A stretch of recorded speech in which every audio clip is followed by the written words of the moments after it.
নমস্কার বন্ধুরা, আজ আমি চিকেন পকোড়া বানিয়ে দেখাবো। তার জন্য থালার মধ্যে সমস্ত উপকরণ সাজিয়ে নিয়েছি। উপকরণগুলি হলো এক বাটি বোনলেস চিকেন ছোট ছোট পিস করে আমি বাটির মধ্যে রেখেছি, এক বাটি বেসন, বেকিং পাউডার, ধনেপাতা কুচি, লবণ, হলুদ গুঁড়ো, কাঁচা লঙ্কা কুচি, আদা বাটা, রসুন বাটা, ধনে জিরে ভাজা গুঁড়ো, ম্যাগি মশলা, কাশ্মীরি লঙ্কার গুঁড়ো প্যাকেট, একটা ডিম, সাদা তেল ভাজার জন্য, পেঁয়াজ কুচি আর টমেটো কুচি। এইসব উপকরণ দিয়ে আমি চিকেন পকোড়া বানিয়ে দেখাবো।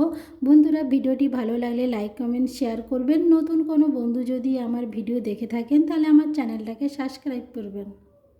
একটা বাটি নিয়েছি, বাটির মধ্যে বোনলেস চিকেন রেখে দিলাম। চিকেনগুলো এইভাবে ছোট ছোট পিস করে নিয়েছি। বেসন এক বাটি দিয়ে দিলাম। একটা ডিম ফাটিয়ে নিয়েছি, দিয়ে দেব। পেঁয়াজ কুচি দিয়ে দেব, দুটো পেঁয়াজ কুচি করে নিয়েছিলাম দিয়ে দিলাম। টমেটো কুচি দিয়ে দেব। এরপর ধনে পাতা কুচি দিয়ে দেব। কাঁচা লঙ্কা কুচি দিয়ে দেব। হাফ চামচেরও কম হলুদ গুঁড়ো দিয়ে দিলাম। এক চামচ লবণ দিয়ে দেব। হাফ চামচ আদা বাটা, হাফ চামচ রসুন বাটা দিয়ে দিলাম। হাফ চামচ ধনে জিরে ভাজা গুঁড়ো,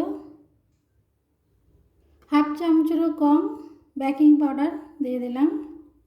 ম্যাগি মশলা দিয়ে দেব, পুরোটা দিয়ে দেব। কাশ্মীরি লঙ্কার গুঁড়ো হাফ চামচ দিয়ে দেব।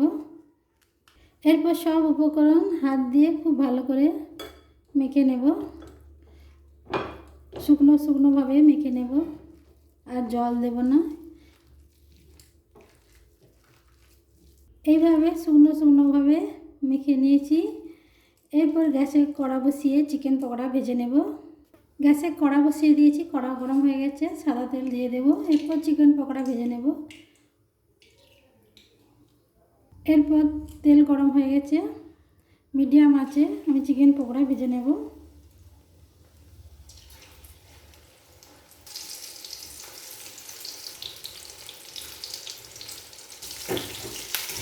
এরপর নাড়াচাড়া করে উল্টে পাল্টে লাল করে চিকেন পকোড়া ভেজে নেব।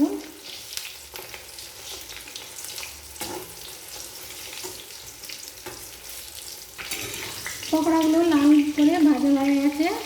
এরপর পকোড়াগুলো পাত্রে তুলে নেব। কত সুন্দর হয়েছে চিকেন পকোড়া। এইভাবে সব পকোড়াগুলো ভেজে নেব। সব পকোড়াগুলো ভাজা হয়ে গেছে, পাত্রে তুলে রাখবো। চিকেন পকোড়াগুলো পাত্রে তুলে রেখেছি। বন্ধুরা, এইভাবে চিকেন পকোড়া বাড়িতে তৈরি করে খেয়ে দেখবেন, খেতে খুব ভালো। আর ভালো লাগলে লাইক কমেন্ট শেয়ার করবেন। নতুন কোনো বন্ধু যদি আমার ভিডিও দেখে থাকেন তাহলে আমার চ্যানেলটাকে সাবস্ক্রাইব করবেন।